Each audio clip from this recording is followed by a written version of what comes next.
जय मां विंध्यवासिनी, आप सभी का स्वागत है हमारे यूट्यूब परिवार में। आज जो एक बहुत ही अच्छी जानकारी आप सभी के समक्ष रखने जा रहे हैं वह है जल प्रेत के बारे में। आप लोगों ने इसका नाम अवश्य सुना होगा। जो लोग गाँवों में रहते हैं या गाँव से संबंधित अभी भी बातचीत करते होंगे वो लोग सुनते होंगे इन सभी विषयों के नाम। इंटरनेट या यूट्यूब पे अलग अलग नाम हो सकते हैं, लेकिन आप सर्च करिएगा तो इसके विषय में बहुत अधिक जानकारी आपको नहीं प्राप्त होगी। यह रोचक जानकारी है, इसलिए अंत तक सुने। जानकारी रखनी चाहिए, काम आ जाती है। कोई भी जानकारी किसी भी वक्त काम आ सकती है। कोई भी विद्या कभी अपव्यय नहीं होता, वो कभी बेकार नहीं जाता। जानकारी कभी बेकार नहीं जाती, किसी संकट के समय में वह काम आ जाती है। इसलिए अवश्य इसे सुनिए। जानकारी पूरी सुनने से पहले मैं आप सभी से निवेदन करूंगा कि चैनल को सब्सक्राइब कर दीजिए, वीडियो को लाइक और शेयर कर दीजिए, और इस वीडियो के विषय में सुनने के बाद अगर कोई और जानकारी चाहिए हो तो आप कमेंट कर सकते हैं। तो आइए आरंभ करते हैं। जलप्रेत कौन बनते हैं, इसके विषय में सिर्फ इतना ही कहा जा सकता है कि जो भी व्यक्ति अकाल मृत्यु को प्राप्त हो जाए नदी में, तालाब में, पोखर में डूब करके, वही जलप्रेत बनते हैं। लेकिन यह पूरी तरह से सच्चाई नहीं है। जलप्रेत बनने के पीछे की कहानी क्या है या पीछे का वजह क्या है उसे जान लीजिए।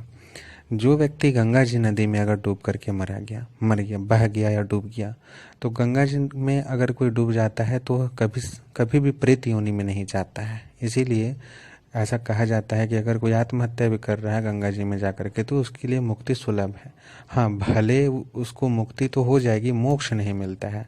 उसे फिर दूसरा जन्म लेना पड़ेगा और अपने किए गए कुकर्म का दंड भुगतना पड़ेगा, क्योंकि स्वयं को मारना, आत्महत्या करना भी कहीं ना कहीं जो है दंड की श्रेणी में आता है। आप स्वयं की हत्या भी नहीं कर सकते हैं।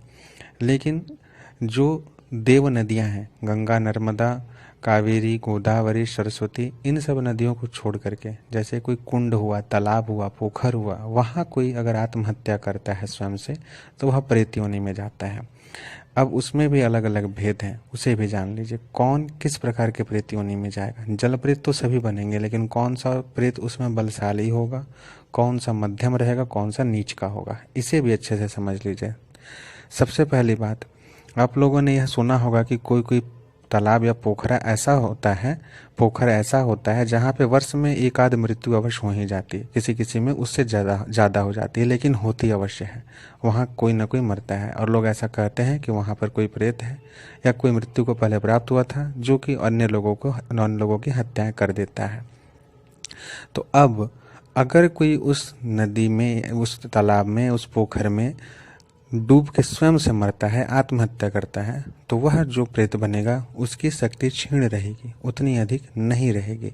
लेकिन अगर वह किसी और को मारता है, अगर कोई व्यक्ति गया उस पोखर में, तालाब में, और उस आत्मा ने, उस प्रेत ने उसको डुबा करके मारा, तो वह जो प्रेत बनेगा, यानी जिसको उसने मारा है, वो जो प्रेत बनेगा वो शक्तिशाली प्रेत बनेगा। इससे अधिक शक्ति उसके पास होगी और उसके शक्ति के कारण यह भी बलशाली हो जाएगा, क्योंकि इस तरह से वह लोगों को बढ़ाता है, अपना भीड़ इकट्ठा करता है।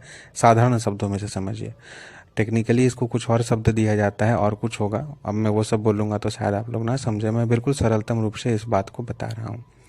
दूसरी बात यह कि जो लोग किसी और को मारते हैं, जो प्रेत किसी और को मारते हैं, उनका मारने का तरीका बड़ा अलग होता है। कभी भी अगर देखने का मौका मिले, भगवान न करे कि ऐसी स्थिति आए, लेकिन कभी देखने का मौका मिले, अगर किसी की मृत्यु तालाब में डूब करके हुई हो और उसे निकाला जा रहा हो उसके लाश को, तो आप लोग देखिएगा उसके पूरे शरीर में, अगर उसका जब पोस्टमार्टम का रिपोर्ट आप लोगों को मिलेगा ना, तो आप देखिएगा उसके जो बॉडी है उसमें बहुत बार ऐसा रिपोर्ट आता है कि उसने पानी ही नहीं पिया। डूबता हुआ आदमी हमेशा पानी पीता है, उसके पेट में पानी भर जाता है, फूल जाता है।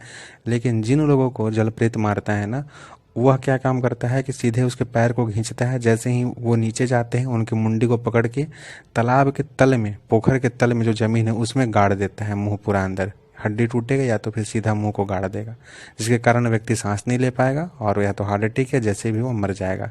लेकिन उसके मुंह के रास्ते से पानी नहीं पेट में जाता है, वह उसका तरीका होता है। इससे पकड़ा जाता है कि यह प्रेत के द्वारा मारा गया है, सीधा सा बात है। लेकिन अब मॉडर्न लोग इस बात को माने ना माने, ये उनकी बुद्धि के ऊपर निर्भर करता है, वो जैसे भी माने। लेकिन आप साधारण रूप से इसे समझ लीजिए। कोई भी व्यक्ति, आप एक साधारण रूप से अगर डूबेगा जल में, तो कैसे डूबता है? पैर नीचे रहता है, मुंडी ऊपर रहता है, और वो फिर पानी पीना शुरू करता है चूंकि उसे तैरने नहीं आता है। और फिर एक ऐसा समय आता है कि फिर वह सांस नहीं ले पाता और पेट में पानी भी भरा रहता है और वह फिर मृत्यु को प्राप्त होता है। तो यह अंतर हो जाता है साधारण डूबा हुआ व्यक्ति में और किसी प्रेत के द्वारा मारे गए व्यक्ति में। आप इन सब चीज़ों को अच्छे से एनालिसिस करके देख सकते हैं। जहाँ ऐसी घटनाएं होती हों, आप वहाँ के आसपास के लोगों से पूछेंगे तो इस जानकारी को अच्छे प्रकार से जान पाएंगे। अब दूसरी बात है कि इस प्रकार की शक्तियाँ करती क्या हैं। देखिए, जो व्यक्ति जिस जगह मृत्यु को प्राप्त होता है ना, इन्हें भूत क्यों कहते हैं? भूत का अर्थ ही होता है जो वर्तमान में नहीं आ सके, उस काल खंड में अटक जाते हैं। ये लोग उस काल खंड में अटके रहते हैं। मैंने अपना एक लाइव करके फेसबुक पे दिखाया था, जिस जगह पहली बार पारलौकिक घटनाएं मेरे साथ हुई थी, वहां पर वही जल प्रेत की घटना ही थी। वह लगभग पहली घटना जो थी। यह लोग ऐसे अटक जाते हैं कि जिस समय इनकी मृत्यु होती है, ये उसी समय में उस कालखंड में हमेशा के लिए एक तरह से कैद है। इसीलिए इन्हें भूत कहा जाता है। ये बार बार दूसरे लोगों को मारने का प्रयास करते हैं, डुबाने का प्रयास करते हैं। यही इनका कार्य होता है। इन अपना दल बढ़ाना चाहते हैं कि मैं मर गया, दूसरों को भी मारूं। यह इनकी सोच होती है, प्रवृत्ति हो जाती है। अब कोई व्यक्ति मृत्यु को प्राप्त हुआ किसी भी कारण से, चाहे प्रेत ने मारा हो या स्वयं ही मरा हो, लेकिन उसकी स्मृति शेष रह गई पूरी अच्छे तरीके से, यानी मरते समय में वह अपने परिवार के बारे में सोचता हुआ मरा, तो मृत्यु के उपरांत अपने परिवार के पास अवश्य हो जाएगा मुक्ति प्रार्थना के लिए या फिर भोग प्रसाद के लिए। वह बोलेगा कि वो परेशान करेगा, कहीं दिखाया सुनाया जाएगा तो पता चलेगा। ये सब ग्रामीण क्षेत्रों में अधिक होते हैं। गांव के लोग अगर यह सुन रहे हों या जानकारी उनको हो तो अच्छे से रिलेट कर पाएंगे। तो गाँवों में क्या किया जाता है कि इस प्रकार की कोई घटना हो जाती है अगर, और वह घर आकर के इस प्रकार की चीज़ों का मांग करते हैं कि मुझे थान स्थान दीजिए या मुक्ति दीजिए, तो जो भी यथासंभव यथाशक्ति होता है वह कर दिया जाता है। क्योंकि इस प्रकार की शक्तियों को कभी भी साधारण रूप से रोका नहीं जा सकता। कारण यह होता है कि एक व्यक्ति जो साधारण, देखिए, अग्नि से जला हुआ, डूब करके मरा हुआ, ये दो प्रकार के व्यक्ति, दो प्रकार के प्रेत जो बनते हैं वो बहुत ही अलग तरह की शक्ति बन जाते हैं। इसलिए इस प्रकार की शक्तियों के साथ खेलना मजाक नहीं होता है। कोई भी तांत्रिक या गांव के सोखा ओझा गुनी इन लोगों से बहुत अधिक खेलते नहीं हैं। अगर वो उनके पास वैसी सिद्धियां शक्तियां हों, समसानिक मसानिक शक्तियां रखे हों, या पूर्ण रूप से सात्विक सिद्धियां रखे हों, भगवती दुर्गा या हनुमान जी की या भैरव जी की सात्विक शक्तियां अगर रखे हों, तो ही इनके ऊपर काबू पाया जाता है। तमस में साधारण तमस शक्ति रखे होंगे, थोड़ा सा भी अगर चूक करेंगे तुरंत घात हो जाएगा। ये लोग मारने में देरी नहीं करते हैं। बहुत ही घातक चीज़ होता है यह सब चीज़, इसीलिए बहुत संभल के वो लोग खेलते हैं। तो बहुत अधिक प्रयास रहता है इन सभी का कि इनको जो है कैद नहीं किया जाए, छोड़ दिया जाए। मुक्ति चाहते हैं तो मुक्ति, स्थान देना हो तो स्थान। तीसरा यह कार्य होता है कि इस प्रकार के शक्तियों में भी जाति के अनुसार जो क्षमता होती है वह भी बढ़ती और घटती है। जैसे कि अगर कोई ब्राह्मण जाति का कुंवारा बालक अगर इस प्रकार की मृत्यु इसको किसी प्रेत ने मार दिया हो, अगर वह शक्ति जब जल प्रेत बनेगा तो उसकी क्षमता इतनी रहेगी कि वह आपको भूत और वर्तमान के विषय में बहुत ही सटीक जानकारी दे देता है। वो ऐसा तत्वों को ग्रहण कर लेता है जल तत्व से संबंधित कि वह किसी व्यक्ति के शरीर में उत्पन्न हुए रोगों को दूर करने की क्षमता भी उसमें एक सीमा तक दैविक क्षमता रहती है उसमें। लेकिन चूंकि कहीं ना कहीं ये शक्तियाँ नकारात्मक हैं तो बीमारी हटाती हैं, तो कहीं ना कहीं हटाने वाले के माध्यम को, यानी जो तांत्रिक इनका प्रयोग करके इन रोगों को हटा रहा है, उनके शरीर में कुछ बीमारी दे जाती हैं। यानी नकारात्मक शक्तियों का प्रयोग अगर कहीं आप कर रहे हैं तो वह कहीं ना कहीं आपको बैक मारेगी, आपके ऊपर में उसका प्रभाव पड़ेगा। तो यह भी होता है। इसके बाद अगर क्षत्रिय कोई हो और उसकी इस प्रकार की मृत्यु हुई हो तो वह वीर की कैटेगरी में चल जाता है। ऐसा कहा जाता है कि वह वीर पहलवान के रूप में पूजित हो गया, वीर के रूप में पूजित हो गया। तो उसका प्रयोग लोग, मैं वीर पे एक अलग वीडियो बनाऊंगा, जो लोक देवता लोक वीर होते हैं वो अलग नहीं, वो 52 वीर नहीं, 52 वीर से अलग। 52 वीर के बारे में आप लोगों ने तो बहुत सुना है। यह जो लोक वीर होते हैं उनका प्रयोग कैसे होता है वो उसके विषय में भी मैं बताऊंगा। तो क्षत्रिय पहलवान या कोई भी जाति का अगर कोई पहलवानी करते हो, पहलवान हो, अगर वो लोग, उनके मृत्यु अगर इस प्रकार हो गई, अगर उस कैटेगरी में चले गए, तो उनका प्रयोग सोखा ओझा लोग जो होता है सिद्ध करके या भोग दे के इस प्रकार से करते हैं, किसी दूसरे तांत्रिक को या किसी दूसरे व्यक्ति को हानि पहुंचाने में, किसी का कोख बंधन करने में, पेट में बच्चा है गिराना है तो उनको गिराने में इस प्रकार का प्रयोग किया जाता है। बाकी और जो क्षुद्र शक्तियाँ, क्षुद्र मतलब कि मान के चलिए शूद्र हों, तेली का बोला जाता है कि बहुत अधिक बलशाली होता है।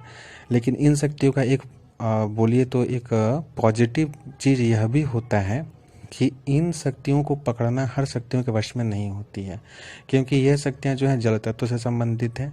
यह कोई भी कार्य करेंगी, करने के बाद सीधा अपने उसी स्थान पर पहुंच जाएंगे जहां इनकी मृत्यु हुई थी। जल के तल में जाके ये छुप जाती हैं, और हर शक्ति जल के तल में प्रवेश नहीं कर सकती जब तक कि आपने किसी जल तत्व से संबंधित देवी देवता की सिद्धि नहीं की हो।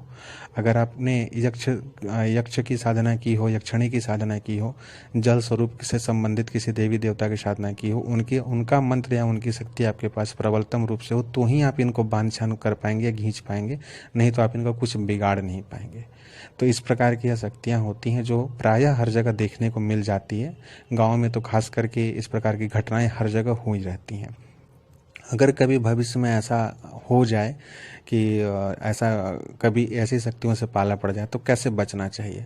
तो सबसे बड़ी बात याद रखिएगा, जल में थल में हर जगह सबसे पहले तो हनुमान चालीसा हर जगह कार्य रूप करता है। कहीं भी आप हनुमान चालीसा का प्रयोग कीजिएगा, वह सक्षम होता है इस प्रकार की शक्तियों को हटाने में, दूर करने में। इसीलिए मैं बार बार कहता हूँ कि और कुछ नहीं तो कम से कम हनुमान चालीसा जो है उसको सिद्ध करके रखिए। साधारण रूप से हनुमान चालीसा पढ़ना और उसको सिद्ध करके पढ़ने में बहुत अंतर है, और विधान भी मैंने बताया हुआ है पोस्ट में।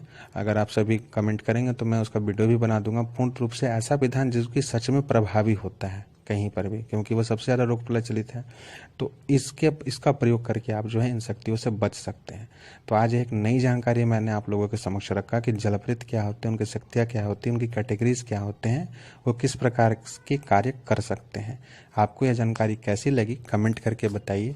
हमारे साथ जुड़े रहिए। आने वाले समय में मैं और भी नई जानकारियाँ आप सभी को दूंगा। अभी मैं अगला वीडियो बनाऊंगा वीरों के ऊपर में, जो लोक वीर होते हैं, यानी कि जैसे कि कोई अगर पहलवान है और उसकी मृत्यु किसी भी कारण से हो जाती है, जैसे कि पहले के समय में होते थे, तो वो लोग कैसे जो है वीर की कैटेगरी में चल जाते हैं, उनका क्या प्रयोग होता है, जाति के अनुसार उनका क्या प्रभाव पड़ता है, वह सारी बातें भी मैं बताऊंगा, जो कि आज भी पूर्ण रूप से इनकी शक्तियों का प्रयोग किया जाता रहा है। आज के लिए बस इतना ही। आप सभी का धन्यवाद। जय मां विंध्यवासिनी। हर हर महादेव।